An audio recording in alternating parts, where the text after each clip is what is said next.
Hello and welcome back to Grapple Theory. Thanks so much for joining us once again. Now today our guest is Sam, who is one of the co-founders of Wrestling Resurgence. You may know them, I'm sure you do. They're a Brit Rest company who've been putting on shows for about 4 years in the Midlands in the UK, putting on theatre-led wrestling, as they call it. Now, we're going to be talking to him about what that term means exactly, what they wanted from the company when they first started, and of course lots more besides, including their upcoming show in November, which will be their first back since lockdown. It'll also be them celebrating 4 years in the business, which is a fantastic achievement. And Sam joins us now. Sam, how's it going? You must be really excited for your upcoming show.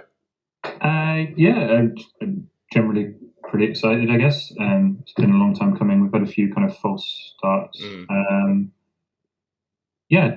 Sort of slightly apprehensive as well, because they're complicated things to run and to do, and they take a lot of. They're quite demanding. Like running a wrestling show is quite demanding. It's quite an intense experience. It's a little bit like a kind of runaway train, I guess. You don't necessarily always feel in control. A little bit apprehensive about being back in the kind of thick of it, I guess, in terms of like live events and stuff like that. I imagine that's just natural, though, isn't it? Obviously, like we've spoken to wrestlers as well who are apprehensive before like their first match back, because it's like, will everything be the same? Will I be as good as I was? And I imagine that's the same for promoters as well. Yeah, no, I'm sure it is. No, but it's better than not. Yeah, no, it's better than nothing. It's kind of like fairly low pressure, our return show, because it's at our little kind of home venue. It's our 4th anniversary. It's a very small venue. The project's sort of co-funded as part of a different research project that we've been working on. Sure. So we don't have like massive. We're not taking any kind of risks in terms of like financial risks or anything like that. We're the small allocation of tickets that we had available sold out like literally within minutes, which was nice. We don't have any kind of stresses and worries about ticket sales that we would normally have and stuff. So.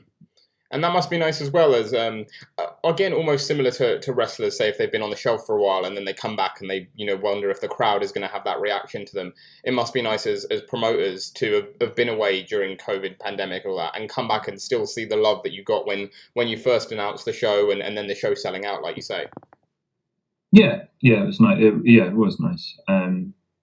We had we were quite lucky in that we were able to do a sort of side project over the first half of this year. So we had our the film Theatre of Wrestling. So we kind of were able to do something already this year. So it wasn't kind of out of nowhere, I guess. But yeah. Yeah, and I was gonna mention that as you mentioned that. I was gonna bring that up later, but as you mentioned it, let's talk about it now, because obviously it was a great performance. It was a great show that you guys put on. How was it to sort of film it and get back into doing that sort of thing and to not have the crowd there, having this sort of big empty theatre to yourselves? It was unusual. It was very different. It was kind of a very much a departure from our norm, from the norm, in terms of not just us, but I guess in terms of wrestling in general. And it was a kind of it was another intense experience, actually, to be fair, because it was all although we had a little bit of kind of preparation, like most of it was sort of rehearsed and improvised on the day. So it was all, everything that we filmed happened all within the confines of one day. But obviously there were some incredibly experienced people performing and also behind the scenes as well. There was a very different approach to wrestling and wrestling performance to what we would normally do with a traditional show. And it was also predicated on the fact that an audience wouldn't be there as well. So it was kind of part of the concept at the very start. But it definitely had. It's very kind of beneficial in terms of showing us different things about the way we maybe approach wrestling, and I think probably in both the live event, the first show back, and also the kind of video of the first show back, I think you'll see quite a lot of sort of new influences that have come about as a consequence of that film that we made. that project. Yeah, sure. So talk to me about it, about the whole theatre of wrestling thing. Like, how did it come about from concept to sort of scripting it to thinking, these are the people that we want on it and things like that. How did that all come about? Sure. So it was an arts council funded project. So it's actually me personally that's funded, working with, obviously through and with Resurgence, and we've done a few of these different things in the past. So like this was the third time I've had arts council funding for a wrestling related project. So we did our very first kind of commercial show, Spandex Ballet, back in 2018. It was part of an arts council funding bid in which we made a short film. And then we had funding again for the Everything Pattern show in October, which was the show we made with Roy Johnson as part of Black History Month. So it was kind of the third of a series of different funded wrestling projects. And this one obviously was written during the pandemic. It was around the time that Arts Council reopened kind of public funding. So they were looking for stuff that could be done without an audience. And so I don't know how much you know about Resurgence, but alongside Resurgence, I'm actually a doctoral researcher at Loughborough University. So I work with like Claire Warden, who's part of Resurgence. She's one of the co-founders. She's my supervisor at Loughborough University. Right. And she's done more research than me really into wrestling's kind of past from a British perspective. And she published an article called "Queer Music, Cool Sport." And that title was lifted from a newspaper article from the 1930s about All In wrestling. So it was looking at when All In first came to the UK. So it's kind of the first time in which wrestling, as we sort of know it today, was being performed in the UK. So she wrote this kind of really great journal article about that and exploring lots of different kind of themes around wrestling. But there was all these lovely newspaper quotes about it being this queer music, cool sport. That it was like some kind of grotesque. I can't remember the quotes. We actually used the quotes on the posters, I think, for the matches. Things like a perverse parody. So it was just all this great kind of language about wrestling. So I was really like interested in that, and as part of my doctoral research, I've been writing a kind of chapter about how we might understand contemporary independent wrestling through this sort of historical lens, and thinking about it not just as wrestling, but also part of a kind of wider history of sort of theatrical performance, things like strongman, acrobatics, circus, clowning, all of these different sort of disciplines that wrestling sort of taps into and is related to. So that was all going on in my head, and that was what I was kind of writing about. My Arts Council producer said, "Have you got any ideas for anything for Arts Council?" And I said, "Yeah, let's make a film about this. Do it in an empty theatre." The Y Theatre is the venue where it was filmed in Leicester. Is a venue that we were actually in the process of moving to before the pandemic. So we had the intention of running live shows there, and hopefully we will next year. But so we had that kind of space in mind. So I knew it was empty. So I was like, okay, well, let's do it there. Let's use people that fit, so these kind of ideas, they all sort of feed into one another. So like this thinking about contemporary wrestling through the historical, a lot of that kind of comes from working with people like Cara Noir and Gene Money, because they both, for me, embody that kind of notion. Like you can kind of read Gene's performance through things like variety theatre, like classic kind of comedy duos that started in variety theatre circuits, like Morecambe and Wise and stuff like that. And also, people like Les Kellett from a wrestling perspective. And then, like Cara Noir, obviously, that very overtly appears like a theatrical character inspired by Black Swan or the Phantom of the Opera kind of vibes. But also, as a wrestler and as someone who is a wrestling practitioner and teacher, he's very much in tune with that kind of history of wrestling, history of theatre, and he's massively into things like silent comedy, like Buster Keaton, Charlie Chaplin, stuff like that. So I knew obviously that those are the two people that would be involved in it, because they kind of inspired that line of thinking in the first place. And then Richard. Sorry, I should probably use his wrestling name. Charles Crowley, the spectacular Charles Crowley, I think he goes by. He made his film Cordially Invited. You were Cordially Invited. Yeah.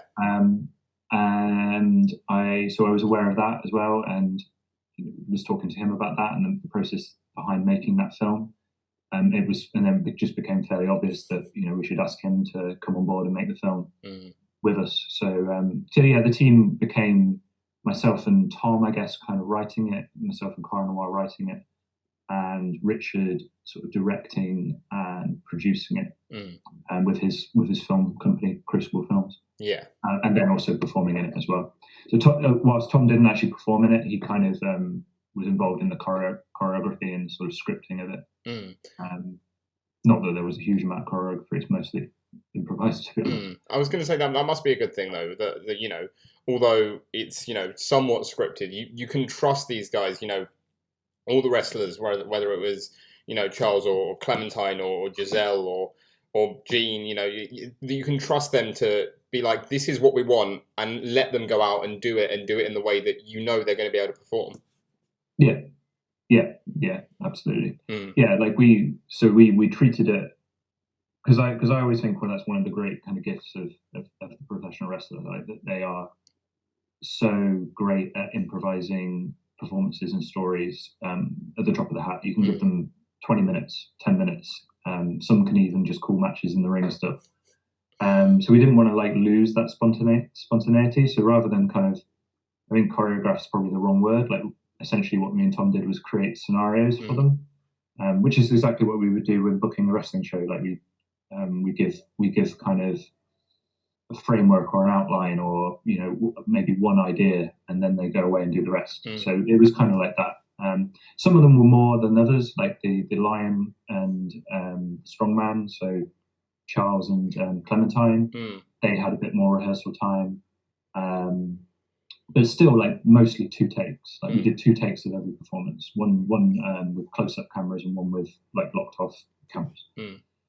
Giselle and Jean with their magic act, that was obviously a little bit more complex. We actually had a professional magician facilitate the whole thing. So he brought all the equipment and taught them in a morning how to do some of those tricks, like the soaring in half trick and stuff like that. So it's not camera work. There's a bit of kind of camera trickery, but it's real stage magic that they're kind of doing, that they learn.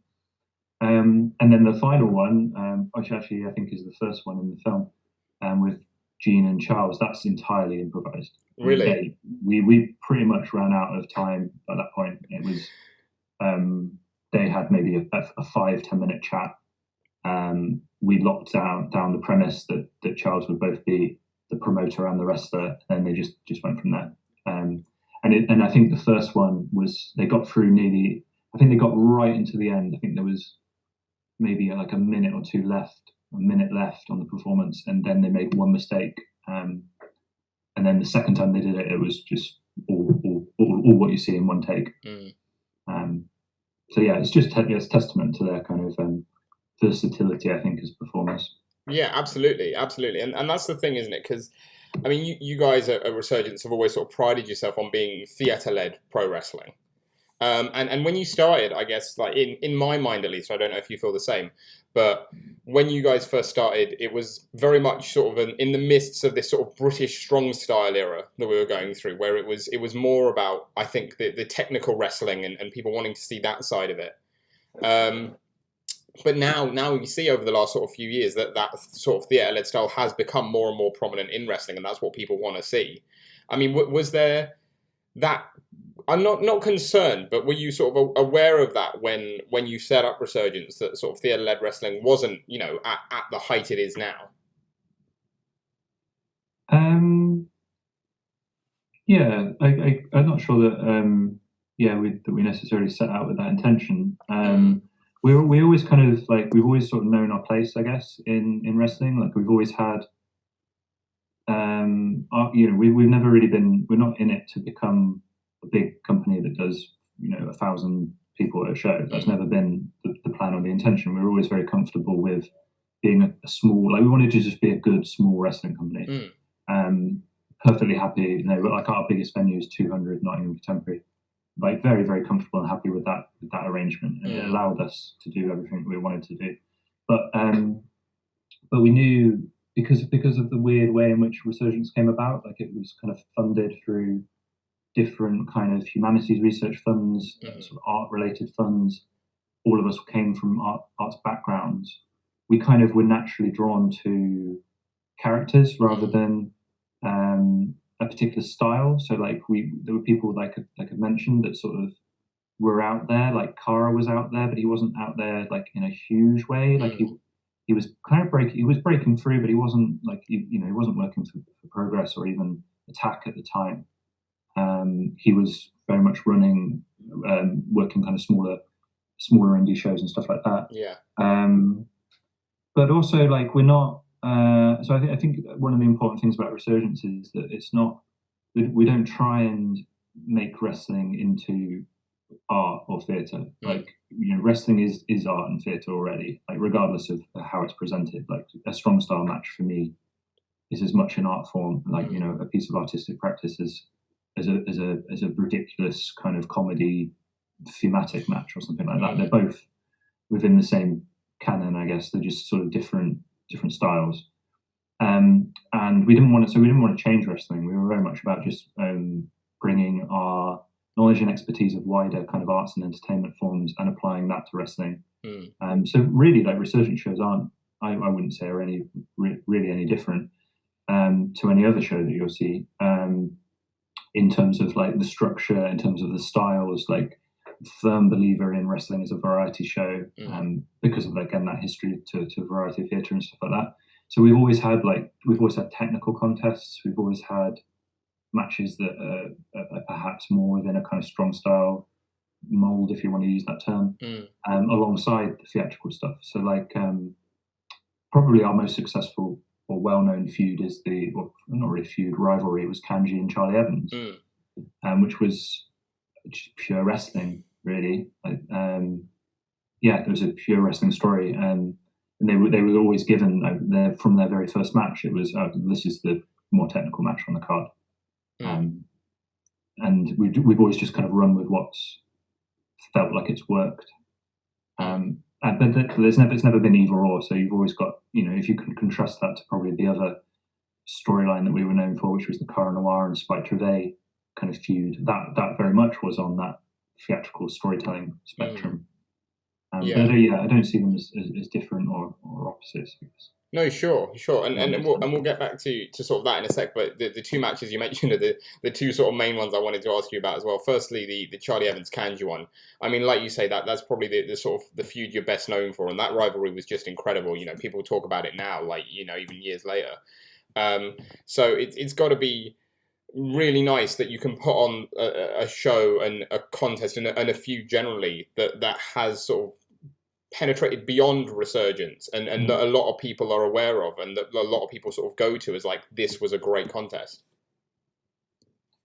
Yeah, and I think a lot of it is like reactionary. I think one of the things about wrestling that is somewhat unique is that the show's written and rewritten every night, or every month or whatever.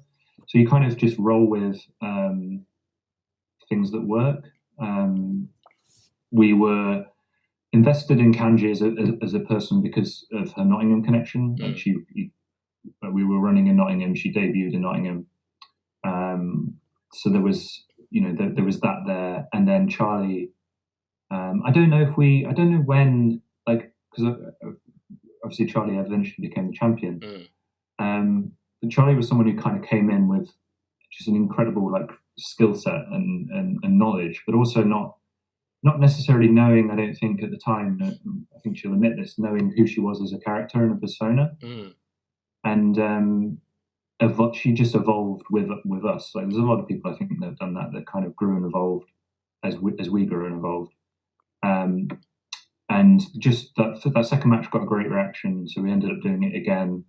We gave them 2 out of 3 falls because it plays into the technical feel of the match that they wanted to do. And then it was that one, the 2 out of 3 falls one, where like there were people big names like backstage and stuff like that, and who were like, that was like, you know, one of the best matches we've seen all year.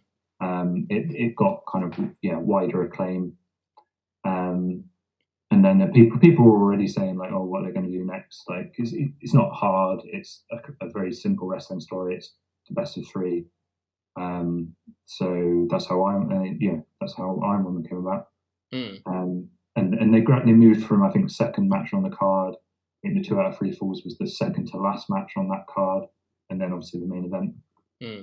Yeah, and it's sort of it goes back to what you're saying about sort of that history of wrestling, almost like the sort of strongman thing, where it's pitting these two against each other, and it's like, right, we're gonna see who's better, like who's tougher, and it's that sort of storyline that was sort of emanating throughout it. And what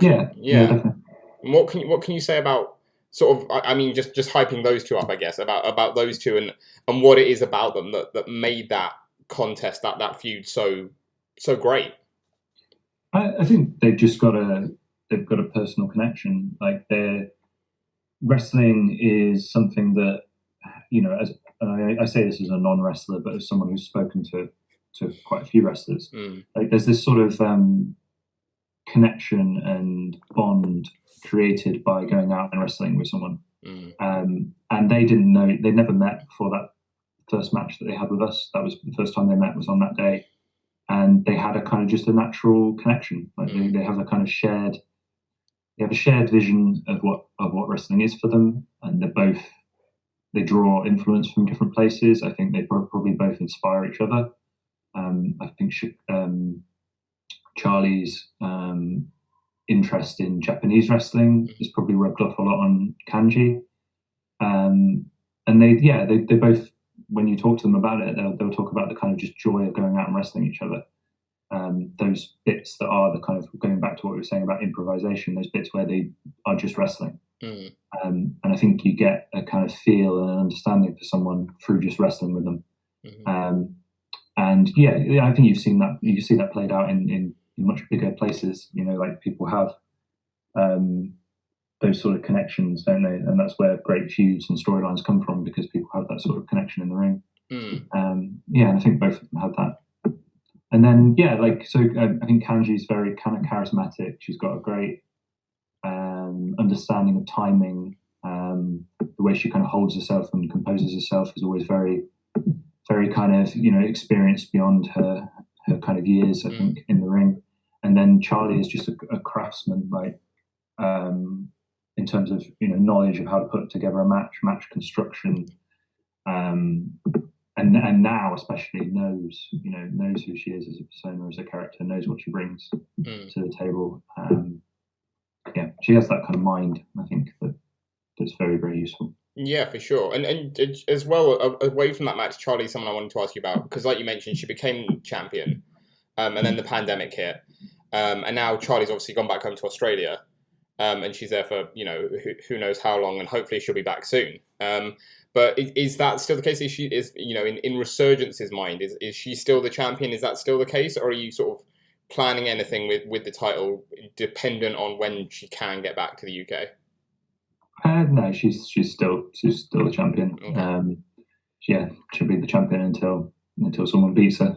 There's no plan to, like, because obviously you've seen, I guess almost naturally there have been a lot of companies that have vacated belts and stuff because of the pandemic. But there's no plans for that with you guys. No. In a way for her to get back and defend it properly. Yeah, we're not in, and this is one of the reasons why we've been slower maybe than some companies to come back. We're not in any rush. There's no desire to do anything like that. I guess we haven't like formally said we're going to reset. I think we'll be coming back slightly different, just because we're different in terms of like you change as producers or whatever. You kind of pick up and learn new things and have your interests kind of change and evolve over time. So I think the way that we book a show now is probably going to be very different to the way we booked a show, you know, in March 2020, the last time we ran a show. But, you know, equally very different to the first time we ran a show in like 2017. Because you just evolve and change, and I think there's scope for wrestling now as it comes back to be different, like to be a little bit more and push the boundaries a little bit more. Like we're probably going to be doing that quite a lot with our next show. I'm not sure that the 7 match card is necessarily something that will persist beyond our next show. I don't know. Like, Sure. We're thinking differently about things. It's an opportunity to think differently about things. Yeah, and this is something I want to bring up as well, because it's interesting you mentioned that, and there's a lot of companies again who have said they're going to change things are going to be different moving forward, and that's obviously due to a number of things. It's due to obviously wrestling as a landscape changing. It's due to COVID, and obviously it's due to sadly speaking out as well. And with all this change, I think there's although it's maybe not super vocal, you see a lot of it on Twitter. There's sort of little groups that are a bit resistant to that change, not in terms of promotions, just more in terms of like fans of like how's it going to change, what's going to be different. But the thing is that different doesn't always mean bad; it just means different. And naturally, wrestling evolves as it has done over years and years, and would have done probably without the pandemic and everything as well. So is it sort of is it tough to sort of, as a promoter, get across that fact that we're changing, but it's not a bad thing? Like we're changing for better to make make this what needs to be done, sort of thing.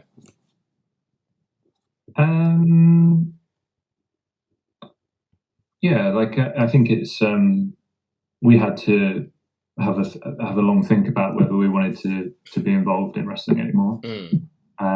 Certainly, but at the same time, we felt, I think the conclusion that we came to eventually was that we had a platform that we'd created that a lot of people cared about professionally, and I'm not talking so much about fans, although obviously that is a factor and it's important, but I think more from a wrestling perspective. Like we had wrestlers that we've already mentioned, I guess, that we wanted to kind of continue to exist for them, for the good wrestlers, and the good people that are out there,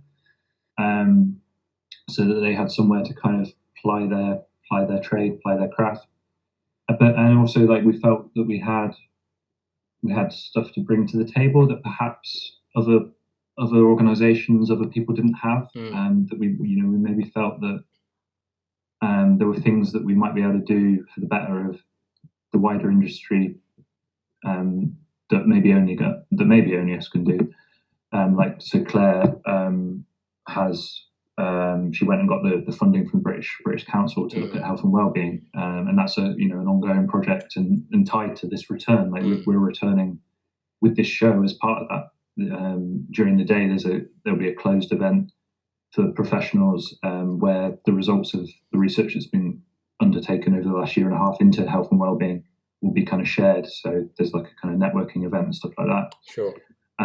We are looking at the findings of the APPG report and stuff like that, and that report is, whilst not without some problems, is a great call for wider research into wrestling and for change in wrestling and stuff like that. And it's a thing that we can use to leverage funding and support from different institutions and organisations that can be used to better wrestling. So, like, yeah, things like the fact that Arts Council have supported us 3 times. If we go away, I think maybe those things go away. Yeah, so that's probably the main thing, I think. And you mentioned that's it's obviously a lot of areas of what you just said are quite interesting. But I mean, first off, going back to sort of the beginning of the pandemic, and then with speaking out as well, was there that genuine conversation of, should we actually come back? Was there talk of, do we want to come back? Like, was that how deep into, should we come back or not? Did it go? Yeah, I mean, I can't speak for I won't speak for everyone. Like, we're a kind of bigger. We're not a sort of hierarchical structure, I guess. But like personally, I definitely had those moments of doubt, and I know other people within the organisation did as well. But it wasn't like it's not something that just happens overnight. and also the way the pandemic's unfolded has meant that these things aren't. It's not 1 minute you can run a show and 1 minute you can't. It's been an incredibly kind of complex, as it has been for like all aspects of society and the cultural economy and stuff like that. Like it's not been a yes or no situation, if you know what I mean. It's sort of gradually unfolded, and over the course of a year and a half, feelings have changed, and but I think it's natural to have those kind of doubts. And you also mentioned the work you're doing as well. The surveys, the Arts Council research as well, and it. Although I imagine it makes you probably a bit busier, it must be nice to have that as well as being a wrestling promotion. You're doing all this work and this research and sort of trying to make wrestling that better place as well while you're putting on shows. Yeah, I mean we have different things. So we're quite lucky in that through my doctorate I'm essentially full-time working within the wrestling space in different ways and in different capacities, and writing about wrestling, thinking about wrestling, and Claire with her platform that she has at Loughborough is she recently made a professor of performance and physical culture. So there's different people that have different kind of side projects and side interests and involvement, and I mean that's always been the case. Like the Resurgence came about through a thing called Being Human, which was a humanities research festival all tied to Claire's academic work. So like that, the kind of other wider stuff that we do that's probably less well known has always kind of been there, and I think it's what enables us to keep going, and it enables us to have a slightly more stable platform than if we were just indie promoters running it for commercial gain. Long term, I think probably Resurgence would be suited better to a not-for-profit model. Sure. Like in the mold of various different kind of arts charities and stuff like that. Maybe with like a board of kind of trustees or something like that, whereby we can be a little bit more robust and substantial in terms of like organizational structure, and maybe look at applying for funding and stuff like that. And was it? I mean, out of interest, obviously, I appreciate depending on how far into it you can go, but obviously, like we said before, you guys pride yourself on being theatre-led pro wrestling, and you make that very apparent that that's what you're all about. When you're applying for things like Arts Council funding or funding of any kind, especially I say the first time, is it tough to get people outside of wrestling to see wrestling as an art form rather than like some sort of pseudo sport? I think so. I think it will always have that issue, because like you say, it's a pseudo sport, art sport, whatever you want to call it. But yeah, I mean, it sort of comes back to the fact that we exist, and I say we, like myself and other people in the organisation, we kind of exist outside of wrestling as well. Like we're the reason Arts Council support me with the various different project grants and stuff like that is because of my kind of previous curatorial background. I worked as a curator prior to doing the doctorate for about 10 years. So there's a difference between them investing in me as a professional and wrestling Resurgence. And that's tied to what I was saying about the future of Resurgence perhaps being in a kind of not-for-profit model. Is that in order to the Arts Council have never funded a wrestling company, whilst Resurgence have benefited from the funding that I've had, and we've put that funding through Resurgence and under the Resurgence brand. We've never asked Arts Council to directly fund Resurgence as a wrestling company. We hope to, but as you say, that's a step. That's not something that you can do straight away. You have to kind of work on that, I think, and that's what we've been doing. And that that's the long-term aim. Is that I think in the APPG report, one of the models that was proposed was that the theatrical side, the entertainment side, fall under the jurisdiction of Arts Council England, and the training side, the learning to wrestle, wrestling schools, have a place within kind of Sport England. and sort of distinguishing then between the physical athletic components of wrestling and what's required there in terms of training and safety and all that sort of stuff, and then the cultural side of wrestling, which is the sort of presentation of it in working men's clubs, nightclubs, theatres, wherever.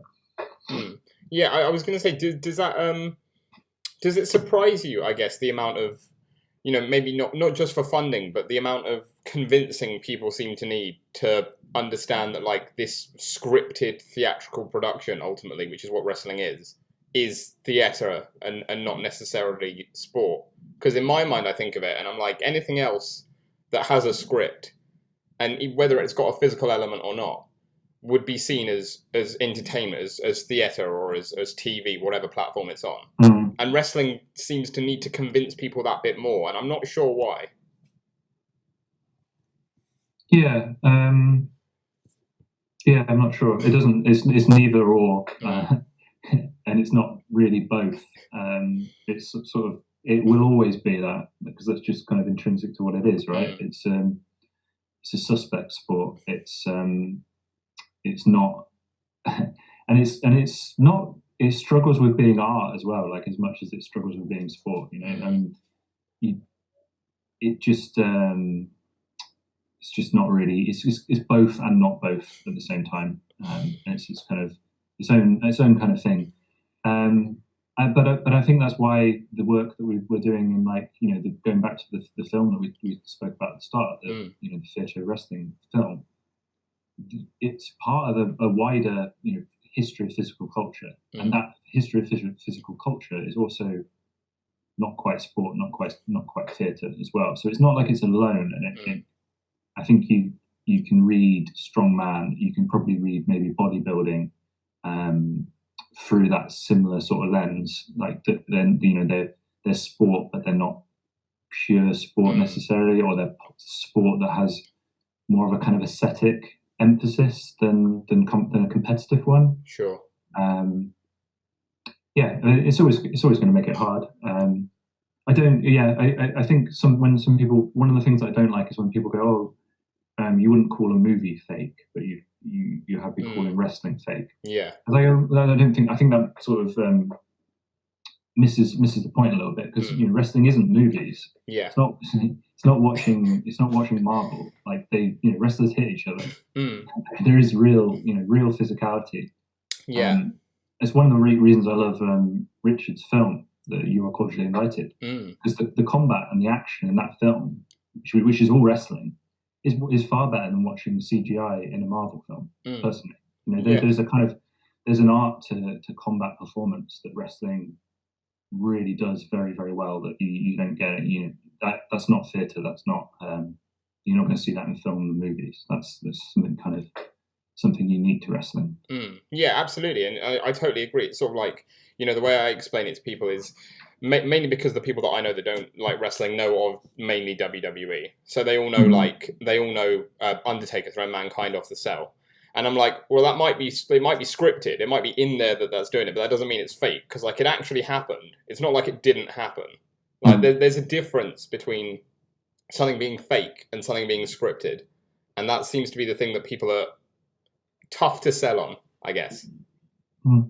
Which is, I guess, one of the drawbacks that wrestling's always had, is that you're trying to convince someone that just because it's scripted doesn't mean it's not real, doesn't mean it's not happening right in front of your eyes.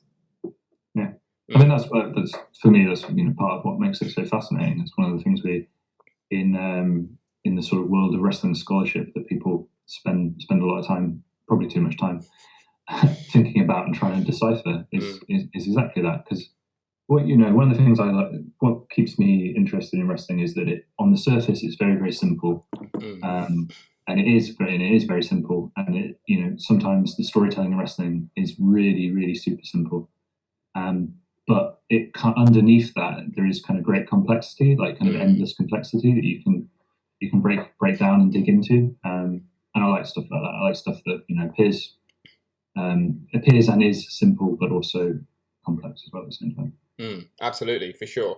And going back to sort of your upcoming show, what can people expect from Once Upon a Time, from your return, in terms of, obviously I appreciate you don't want to give everything away, but what can people who are going to it, or who might watch some clips you put up on YouTube or anything else, what can they expect from this show? I think I think it's going to be a little bit different, but it's still going to be a wrestling show at its heart. There'll still be there's going to be some classic wrestling style storytelling and matches, alongside some stuff that's a little bit more experimental. Experimental more in thematics rather than I wouldn't expect. It's not going to be like theatre wrestling where we did away with the ring. It wasn't really wrestling. It was sort of something else. This will be still very much wrestling, but with some wider kind of thematics and inspiration as well. And I think that the title was quite a conscientious choice to sort of point towards some of the things that we might be kind of playing around with and things like that. Sure. And for yourself personally, I mean, 4 years of Resurgence, how great will it be to not only be back as a company in front of fans, but also to be celebrating that? Yeah, I mean, it's quite remarkable, really. And although a hefty part of that now was the pandemic era or whatever we want to call it, it's quite remarkable, really. I still, vividly remember the first one, and not having a clue about what was involved in running a wrestling show at all.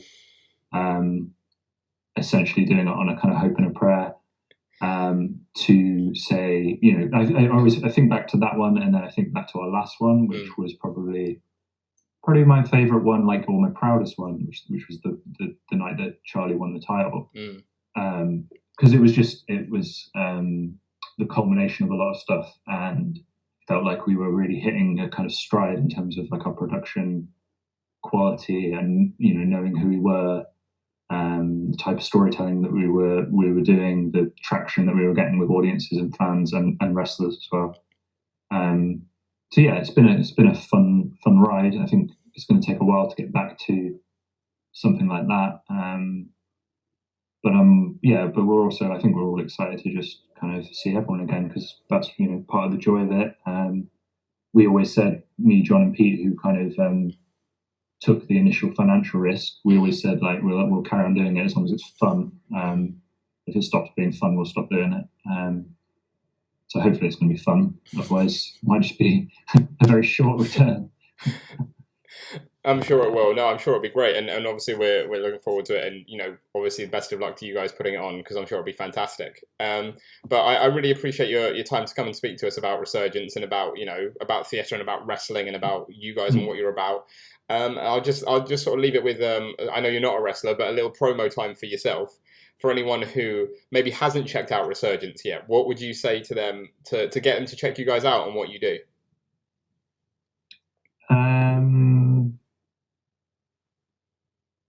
That's a difficult one. Put you on the spot a bit. I would say that